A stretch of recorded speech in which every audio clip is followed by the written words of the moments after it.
ओम शांति। आज 7 अप्रैल 2025 के महावाक्यों में मधुबन से प्यारे मीठे बाप दादा ने कहा, मीठे बच्चे, सबसे अच्छा दैवी गुण है शांत रहना, अधिक आवाज में ना आना, मीठा बोलना। तुम बच्चे अभी टॉकी से मूवी से साइलेंस में जाते हो, इसलिए अधिक आवाज में ना आओ। प्रश्न है, किस मुख्य धारणा के आधार से सर्वदैवी गुण स्वतः आते जाएंगे? उत्तर है, मुख्य है पवित्रता की धारणा, क्योंकि पवित्रता सब गुणों की और शक्तियों की फाउंडेशन है, बीज है, नींव है। इसके बिना कोई भी दैवी गुण और शक्ति की प्राप्ति हो ही नहीं सकती। देवताएं पवित्र हैं, इसलिए उनमें दैवी गुण है। तो पवित्रता में एक तो होता है ब्रह्मचर्य, और दूसरा होता है आत्मा के स्वयं की पवित्रता, यानी क्योंकि कालक जमी हुई है 63 जन्मों की विकारों की। तो बाबा की याद से जितने जितनी हम आत्मा पवित्रता को धारण करती, पवित्रता की शक्ति को धारण करते हैं, फिर दूसरे दैवी गुण स्वतः आने लगते हैं। ये आधार है। इस दुनिया में कोई में भी दैवी गुण नहीं हो सकते। रावण राज्य में दैवी गुण कहाँ से आए? तुम रॉयल बच्चे अभी दैवी गुण धारण कर रहे हो। गीत है, भोलेनाथ से निराला कोई और नहीं। ओम शांति। अभी बच्चे समझते हैं कि बिगड़ी को बनाने वाला एक ही है। भक्ति मार्ग में अनेकों के पास जाते हैं, कितनी तीर्थ यात्राएं आदि करते हैं। बिगड़ी को बनाने वाला, पतितों को पावन बनाने वाला तो एक ही है। तो कौन है वो? हमारा प्यारा बाबा, सदगति दाता, गाइड, लिबरेटर भी वह एक है। तो हम सबको की सदगति करने वाला। तो कुछ आत्माएं हम सतयुग में, कुछ त्रेता में, कोई द्वापर में, कोई कलयुग में आती आती हैं। तो वैसे तो सबको उनको मुक्ति मिलती है, पर वो जब अपने समय में आएंगी तो अपने समय में तो जीवन मुक्त अवस्था में होंगी होंगी, चाहे वो एक जन्म का थोड़ा सा हिस्सा क्यों ना हो। गाइड गाइड क्या करता है? बताता है कि जी ये इतना पुराना है, ये इसको इसने बनाया, इसने ऐसे किया। रास्ता बताता है गाइड। तो बाबा रास्ता बताता है, ये परम धाम हम बच्चों का घर है,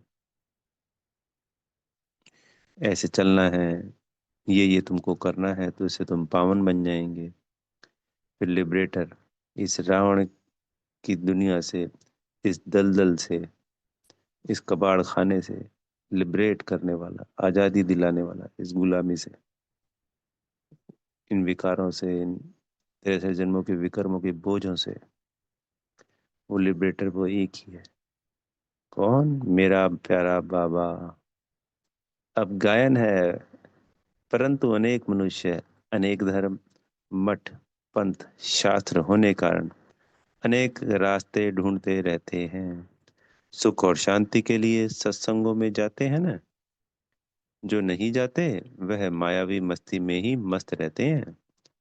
यह भी तुम बच्चे जानते हो कि अभी कलयुग का अंत है। मनुष्य ये नहीं जानते कि सतयुग कब होता है, अभी क्या है। यह तो कोई बच्चा भी समझ सकता है। नई दुनिया में सुख, पुरानी दुनिया में जरूर दुख होता है। इस पुरानी दुनिया में अनेक मनुष्य हैं, अनेक धर्म है। तुम कोई को भी समझा सकते हो। यह है कलयुग। सत्युग पास्ट हो गया, तो जो पास्ट हो गया वो फिर से आने वाला है। वह एक ही आदि सनातन देवी देवता धर्म था, सर्वोच्च धर्म, हमारा अपना धर्म, और कोई धर्म नहीं था। बाबा ने बहुत बार समझाया है, फिर भी समझाते हैं। जो आए उनको नई दुनिया और पुरानी दुनिया का फर्क दिखाना है। भल वह क्या भी कहें, कोई 10,000 वर्ष आयु कहते हैं, कोई 30,000 वर्ष आयु कहते हैं, अनेक मतें हैं ना। अब उन्हों के पास तो है ही शास्त्रों की मत। अनेक शास्त्र अनेक मत। मनुष्यों की मत है ना। शास्त्र भी लिखते तो मनुष्य है ना। देवताएं कोई शास्त्र नहीं लिखते। सतयुग में देवी देवता धर्म होता है। उन्हों को मनुष्य भी नहीं कहा जा सकता। तो अब कोई मित्र संबंधी आदि मिलते हैं तो उनको बैठ यह सुनाना चाहिए। विचार की बात है, नई दुनिया में कितने थोड़े मनुष्य होते हैं। पुरानी दुनिया में कितनी वृद्धि होती है। सतयुग में सिर्फ एक देवता धर्म था। मनुष्य भी थोड़े थे। दैवी गुण होते ही हैं देवताओं में, मनुष्यों में नहीं होते। तब तो मनुष्य जाकर देवताओं के आगे नमस्ते करते हैं ना। देवताओं की महिमा गाते हैं। जानते हैं वह स्वर्गवासी है, हम नरकवासी हैं, कलयुगवासी हैं। मनुष्यों में दैवी गुण हो ना सकें। कोई कहे फलाने में बहुत अच्छे दैवी गुण हैं, बोलो नहीं। दैवी गुण होते ही हैं देवताओं में। तो जिनमें हमें दैवी गुण नजर आते हैं, ये कह सकते हैं कि इस संसार में जो पतित आत्माएं हैं, उनमें उनके अच्छे गुण हैं, दिव्य गुण हैं। दैवी गुण तो हो ही सकते हैं सिर्फ देवी देवताओं में ही, और उसका आधार पवित्रता है। ऐसा नहीं है कोई सन्यासी है, कोई ब्रह्मचारी है तो वो दैवी गुण धारण हो गए, नहीं। यहाँ मुख्य बात आत्मा के पवित्रता होने की है, संपूर्ण के पिछले जन्मों का कोई भी बोझ ना हो। बिल्कुल जैसी परम धाम से पावन आई थी, सर्वगुण संपन्न, सोलह कला संपूर्ण, संपूर्ण निर्विकारी, उस अवस्था में वो दैवी गुण धारण होते हैं। उन दैवी गुणों की बाबा बात कर रहे हैं, क्योंकि बाबा हर चीज में एक तो सदा, निरंतर और संपूर्ण, क्योंकि वो बाबा हर चीज में 100% है। तो हमारी वो पवित्रता कैसे धारण होगी? अपने को आत्मा समझ बाबा बिंदी को याद करने से, तभी वो देवी गुण आ सकते हैं।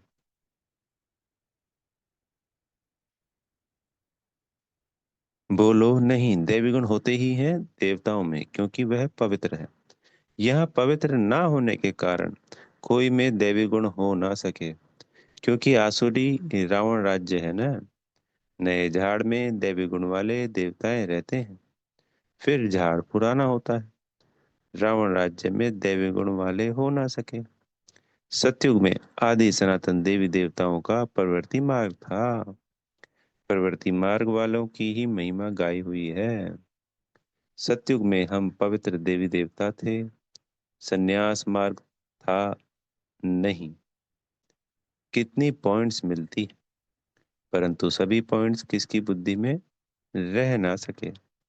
पॉइंट्स भूल जाती है, इसलिए फेल होते हैं।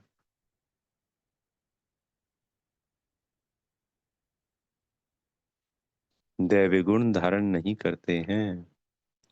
एक ही दैवी गुण अच्छा है, जास्ती कोई से ना बोलना। तो आज बाबा हमें साइलेंस की तरफ भी ध्यान दिला रहे हैं। मीठा बोलना, बहुत थोड़ा बोलना चाहिए, क्योंकि तुम बच्चों को टॉकी से मूवी, मूवी से साइलेंस में जाना है। तो टॉकी को बहुत कम करना चाहिए। जो बहुत थोड़ा और धीरे से बोलते हैं तो समझते हैं ये रॉयल घर का है। मुख से सदैव रतन निकलें। सन्यासी अथवा कोई भी हो तो उनको नई और पुरानी दुनिया का कंट्रास्ट बताना चाहिए। सतयुग में दैवी गुण वाले देवताएं थे। वह प्रवृत्ति मार्ग था, यानी परिवार में रहने वाला मार्ग। हमारा ये संसार है ही प्रवृत्ति मार्ग वाला। जब भक्ति में थे तो बड़ी कंफ्यूजन रहती थी कि वो सन्यासी अच्छे हैं, कि वो राइट मार्ग है। ले हमारे को क्या, सभी को रहती है कि भाई वो सन्यास अच्छा है या वो, क्योंकि हम तो उसको एक ही धर्म समझ रहे थे कि हमारा ही धर्म है वो सन्यास धर्म। तो बाद में पता चला बाबा के ज्ञान में आने के बाद कि ये संसार तो है ही प्रवृत्ति मार्ग वाला, और हमारा तो सबसे पुराना धर्म है। और प्रवृत्ति मार्ग का धर्म अलग है और उनका अलग है। वह प्रवृत्ति मार्ग था, तुम सन्यासियों का धर्म ही अलग है। फिर भी यह तो समझते हो ना नई सृष्टि सतो प्रधान होती है, अभी तमो प्रधान है। आत्मा तमो प्रधान होती है तो शरीर भी तमो प्रधान मिलता है। अभी है ही पतित दुनिया, सबको पतित कहेंगे। वह है पावन सतो प्रधान दुनिया। वही नई दुनिया सो अब पुरानी होती है। इस समय सभी मनुष्य आत्माएं नास्तिक हैं। इस इसलिए ही हंगामे हैं। धनी को न जानने के कारण आपस में लड़ते झगड़ते रहते हैं। रचयिते और रचना को जानने वाले को आस्तिक कहा जाता है। संन्यास धर्म वाले तो नई दुनिया को जानते ही नहीं, तो वहां आते ही नहीं। बाप ने समझाया है, अभी सब आत्माएं तमो प्रधान बनी हैं। फिर सभी आत्माओं को सतो प्रधान कौन बनाए? वह तो बाप ही बना सकते हैं। सतो प्रधान दुनिया में थोड़े मनुष्य होते हैं, बाकी सब मुक्ति धाम में रहते हैं। ब्रह्म तत्व है जहाँ हम आत्माएं निवास करती हैं, उनको कहा जाता है ब्रह्मांड। आत्मा तो अविनाशी है। यह अविनाशी नाटक है जिसमें सभी आत्माओं का पाठ है। नाटक कब शुरू हुआ यह कोई बता ना सके। यह अनादि ड्रामा है ना। बाप को सिर्फ पुरानी दुनिया को नई बनाने आना पड़ता है। ऐसे नहीं कि बाप नई सृष्टि रचते हैं।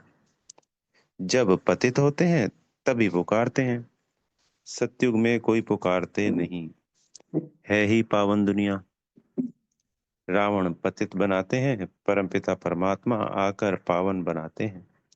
आधा आधा जरूर कहेंगे। ब्रह्मा का दिन और ब्रह्मा की रात आधा आधा है। ज्ञान से दिन होता है, वहां अज्ञान है नहीं। तो ऐसा नहीं कि ये ज्ञान हम भूल जाते हैं तो वहां अज्ञान होगा, नहीं। हम इस ज्ञान का वहां स्वरूप बन जाते हैं।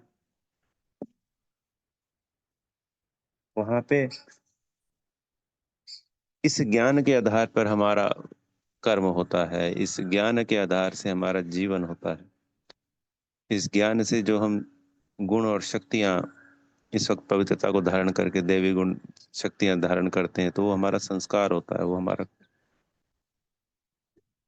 कर्म होता है।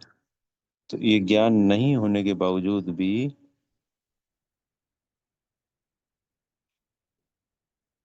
आत्मा का जो ज्ञान हमें वहां पक्का होता है कि मैं आत्मा ही हूँ,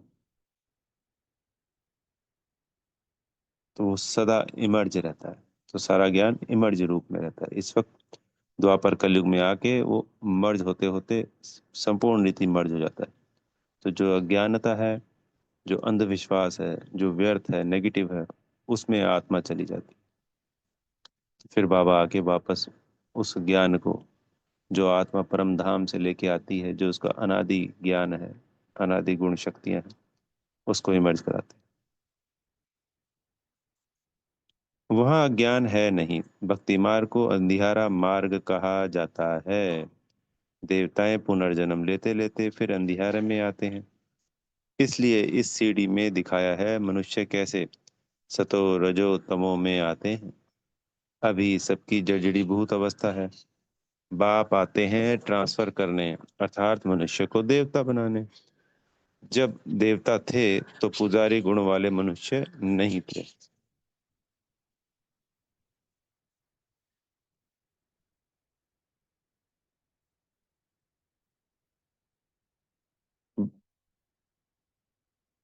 अभी इन आसुरी गुणों वालों को फिर दैवी गुणों वाला कौन बनाए?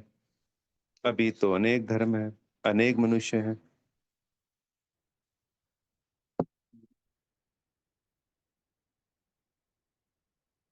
सतयुग में अनेक मनुष्य हैं, अनेक धर्म है, लड़ते झगड़ते रहते हैं। सतयुग में एक धर्म है तो दुख की कोई बात नहीं।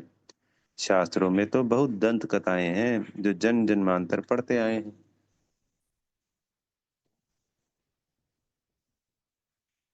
बाप कहते हैं यह सब भक्ति मार्ग के शास्त्र है। उनसे मुझे प्राप्त नहीं कर सकते। मुझे तो स्वयं एक ही बार आकर सबकी सद्गति करनी है। ऐसे वापस कोई जा ना सके। बहुत धैर्य से बैठ समझाना चाहिए। हंगामा भी ना हो। उन लोगों को अपना अहंकार तो रहता है ना। तो जैसे यज्ञ में ना सबको बुलाया जाता है, चारों जो शंकराचार्य जी हैं उनको इकट्ठे एक मंच पे बुलाया जाता है और अनेकों अनेक धर्म संस्थाओं के हेडों को बुला के एक साथ समझानी दी जाती है, तो बड़े प्रेम से और मधुरता से, ताकि कहीं कोई नाराजगी ना हो, कहीं कोई वो कोई झगड़ा वगैरह ना हो। साधु संत के साथ फॉलोवर भी रहते हैं, झट कह देंगे इनको भी ब्रह्मा कुमारियों का जादू लग गया है। सियाने मनुष्य जो होंगे वह कहेंगे ये विचार करने योग्य बातें हैं। मेले प्रदर्शनी में अनेक प्रकार के आते हैं न। प्रदर्शनी आदि में कोई भी आए तो उसे बड़े धैर्य से समझाना चाहिए, जैसे बाबा धीरज से समझा रहे हैं।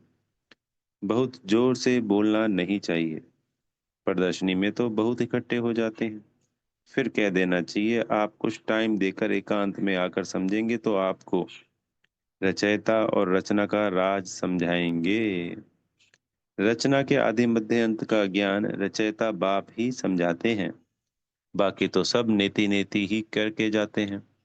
कोई भी मनुष्य जा ना सके। ज्ञान से सद्गति हो जाती, फिर ज्ञान की दरकार नहीं होती। यह नॉलेज सिवाय बाप के कोई समझा ना सके। समझाने वाला कोई बुजुर्ग होगा तो मनुष्य समझेंगे यह भी अनुभवी है। जरूर सत्संग आदि किया होगा। कोई बच्चे समझाएंगे तो कहेंगे यह क्या जाने। तो ऐसे ऐसे को बुजुर्ग का असर पड़ सकता है। बाप एक ही बार आकर यह नॉलेज समझाते हैं, तमो प्रधान से सतो प्रधान बनाते हैं। माताएं बैठ उनको समझाएंगी तो खुश होंगे। बोलो ज्ञान सागर बाप ने ज्ञान का कलश हम माताओं को दिया है, जो हम फिर औरों को देते हैं। बहुत नम्रता से बोलते रहना है। शिव ही ज्ञान का सागर है, जो हमको ज्ञान सुनाते हैं। कहते हैं मैं तुम माताओं द्वारा मुक्ति जीवन मुक्ति के गेट खोलता हूँ, और कोई खोल ना सके। हम सभी परमात्मा द्वारा पढ़ रहे हैं। हमको कोई मनुष्य नहीं पढ़ाते हैं। ज्ञान का सागर एक ही परमपिता परमात्मा है।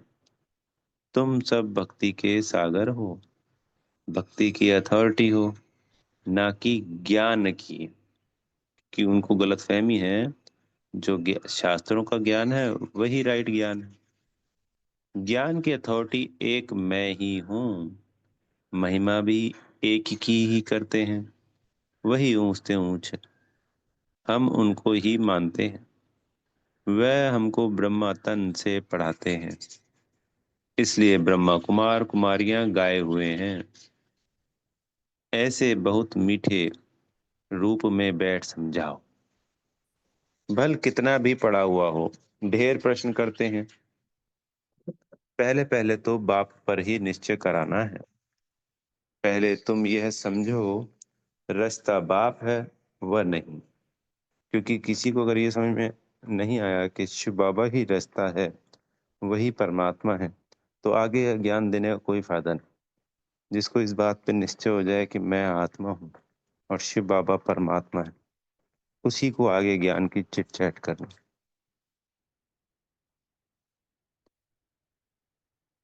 सभी का रचयिता एक ही शिव बाबा है, वही ज्ञान का सागर है। बाप टीचर सदगुरु है। पहले तो यह निश्चय बुद्धि हो कि रास्ता बाप ही रचना के आदि मध्य अंत का ज्ञान देते हैं, वही हमको समझाते हैं। क्योंकि जिसको इस पे निश्चय हो गया कि शिव बाबा ही परमात्मा है, तभी तो वो ये समझ पाएगा कि ये ज्ञान तो फिर परमात्मा ही दे सकते हैं, और कौन दे सकता है। वह तो जरूर राइट ही समझाएंगे, फिर कोई प्रश्न उठ ना सके। बाप आते ही हैं संगम पर, सिर्फ कहते हैं मुझे याद करो तो पाप भस्म हो जाए। हमारा काम ही है पतितों को पावन बनाने का। अभी तमो प्रधान दुनिया है, पतित पावन बाप बिगर कोई को जीवन मुक्ति मिल ना सके। सभी गंगा स्नान करने जाते हैं तो पतित ठहरे ना। मैं तो कहता नहीं हूँ कि गंगा स्नान करो, मैं तो कहता हूँ मामेकम याद करो। मैं तुम सभी आशिकों का माशूक हूँ। सभी एक माशूक को याद करते हैं, तो हमने 63 जन्म एक माशूक को याद किया है, एक माशूक शिव बाबा को। सभी को, चाहे हमने कैसी भी भक्ति की है, तात्पर्य किसी को भी उस वक्त भगवान माना, देवी देवताओं की ही पूजा करी, पर याद तो उसी को कर रहे थे ना, बस उसको ना जानने के कारण किसी और के पीछे लगे हुए थे। रचना का क्रिएटर एक ही बाप है, तो मैं रचना और मेरा रचयिता मेरा बाबा, ऐसे हमें याद करना है। वह कहते हैं देही अभिमानी बन मुझे याद करो तो इस योग अग्नि से विक्रम विनाश होंगे। यह योग बाप अभी ही सिखलाते हैं, जबकि पुरानी दुनिया बदल रही है, विनाश सामने खड़ा है, अभी हम देवता बन रहे हैं। बाप कितना सहज बताते हैं। बाप के सामने भल सुनते, परंतु एक रस हो नहीं सुनते। बुद्धि और तरफ भागती रहती है। भक्ति में भी ऐसा होता है, सारा दिन तो वेस्ट जाता है, बाकी टाइम जो मुकर्रर करते हैं उसमें भी बुद्धि कहाँ कहाँ चली जाती है। जैसे अमृत वेला है, नुमा शाम है, मुरली का टाइम है, ये तो मुकर्रर टाइम है ना। सबका ऐसा हाल होता होगा, माया है ना। कोई कोई बच्चे बाप के सामने बैठे ध्यान में चले जाते हैं, यह भी टाइम वेस्ट हुआ ना, कमाई तो नहीं हुई। बाप तो कहते हैं याद में रहो, जिससे विक्रम विनाश हो। ध्यान में जाने से बुद्धि में बाप की याद नहीं रहती है। इन सब बातों में बहुत घोटाला है। तुमको तो आंखें बंद भी नहीं करनी है, याद में बैठना है ना। आंखें खोलने से डरना नहीं चाहिए। आंखें खुली हो, बुद्धि में माशूक की याद हो, आंखें बंद करके बैठना यह कायदा नहीं। तो यज्ञ में यह बाबा ने जो नियम बनाया है, आंखें खोल के ही बाबा को याद करना होता है। क्योंकि हम कर्म योगी कैसे बनेंगे कि कर्म करते हुए आंखें बंद थोड़ी की जाती है। और फिर जो प्राप्तियां होती हैं वो आत्मा को हो रही है। और फिर अगर आदत पड़ जाए तो उसका, जैसे आंख बंद करने की, तो एक तो नींद में चले जाते हैं आंख बंद करने से। दूसरा, अगर आंख बंद करके ही बाबा को याद करने की आदत पड़ जाएगी तो फिर तो सिर्फ हम जो बैठ के याद कर पाएंगे कुछ समय, वही कर पाएंगे। कर्म करते हुए तो हम याद ही नहीं कर पाएंगे। और जैसे दृष्टि देते हैं तो दृष्टि देते लोग क्या करते हैं, आंखें खुली रखनी होती है। आंखें बंद करके बैठना यह कायदा नहीं। बाप कहते हैं याद में बैठो, ऐसे थोड़ी कहते हैं आंखें बंद करो। आंखें बंद कर कांध ऐसे नीचे कर बैठेंगे तो बाबा कैसे देखेंगे। आंखें कभी बंद नहीं करनी चाहिए। आंखें बंद हो जाती है तो कुछ दाल में काला होगा और कोई को याद करते होंगे। बाप तो कहते हैं और कोई मित समंदरी आदि को याद किया तो तुम सच्चे आशिक नहीं ठहरे। सच्चा आशिक बनेंगे तभी उच्च पद पाएंगे। मेहनत सारी याद में है। देह अभिमान में बाप को भूलते हैं, फिर धक्के खाते रहते हैं। और बहुत मीठा भी बनना चाहिए, वातावरण भी मीठा हो, कोई आवाज नहीं। कोई भी आए तो देखे बात कितनी मीठी करते हैं। बहुत साइलेंस होनी चाहिए, कुछ भी लड़ना झगड़ना नहीं। नहीं तो जैसे बाप टीचर गुरु तीनों की निंदा कराते हैं, फिर वह पद भी बहुत कम पाएंगे। बच्चों को अब समझ तो मिली है। बाप कहते हैं हम तुमको पढ़ाते हैं उच्च पद पाने, पढ़कर फिर औरों को पढ़ाना है। खुद भी समझ सकते हैं हम तो कोई को सुनाते नहीं तो क्या पद पाएंगे। तो जो आत्मा से पूरे संगम युग पे स्वयं ही ज्ञान लेता है, किसी को देता ही नहीं, तो उसके लिए है। प्रजा नहीं बनाएंगे तो क्या बनेंगे। योग नहीं, ज्ञान नहीं तो फिर जरूर पड़े हुए के आगे भरी ढोनी पड़ेगी। अपने को देखना चाहिए, इस समय नापास हुए, कम पद पाया तो कल कल्पांतर कम पद हो जाएगा। बाप का काम है समझाना, नहीं समझेंगे तो अपना पद भ्रष्ट करेंगे। कैसे किसको समझाना चाहिए, यह भी बाबा समझाते रहते हैं। तो बाबा रोज हमें पॉइंट बताते हैं।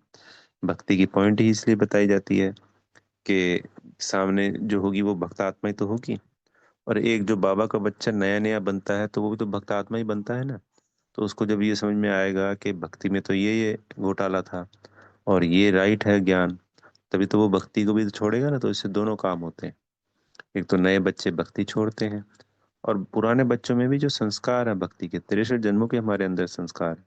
तो हमें स्थूल से जैसे ब्रह्मचार्य पालन कर लिया, पर सूक्ष्म में भी पवित्रता धारण करनी, ऐसे ही स्थूल की भक्ति तो छोड़ दी, पर सूक्ष्म में जो आत्मा में भरी हुई है 63 जन्मों की भक्ति में मांगने की आदत, वो छोड़कर अधिकारी, हम कौन है, अधिकारी बच्चे हैं बाबा के।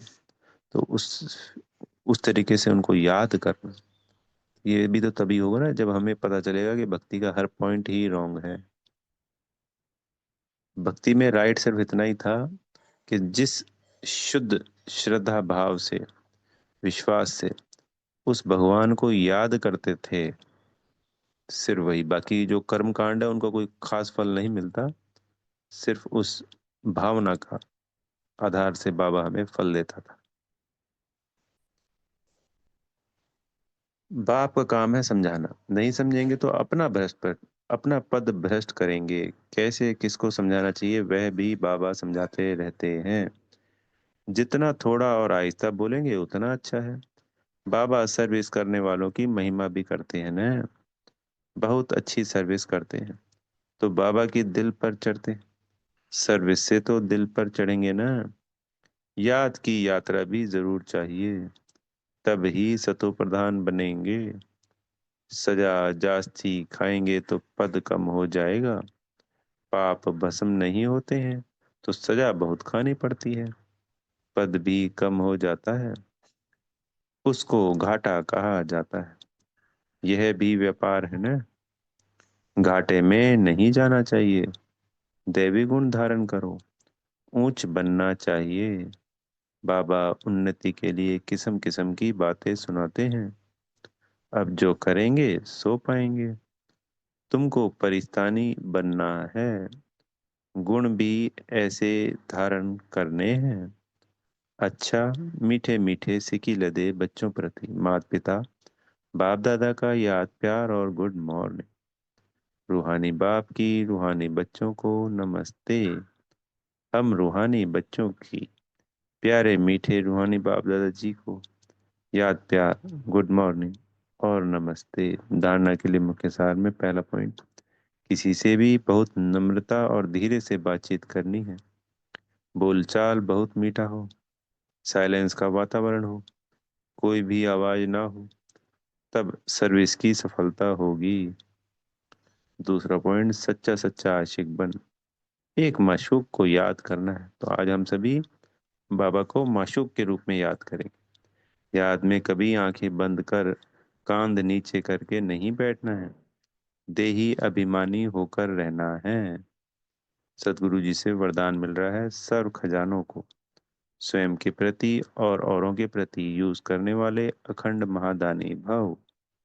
जैसे बाप का भंडारा सदा चलता रहता है, रोज देते हैं, ऐसे आपका भी अखंड लंगर चलता रहे, क्योंकि आपके पास ज्ञान का, शक्तियों का, खुशियों का भरपूर भंडारा है। इसे साथ में रखने व यूज करने में कोई भी खतरा नहीं है। यह भंडारा खुला होगा तो चोर नहीं आएगा, बंद रखेंगे तो चोर आ जाएंगे। इसलिए रोज अपने मिले हुए खजानों को देखो और स्वयं के प्रति और औरों के प्रति यूज करो, तो अखंड महादानी बन जाएंगे। तो ये अनोखा खजाना है, जिसको ओपन रखेंगे, सब में बांटेंगे, बढ़ता जाएगा। जिसको बंद रखेंगे तो माया रूपी चोर खिसका लेगी, बढ़ेगा ही नहीं।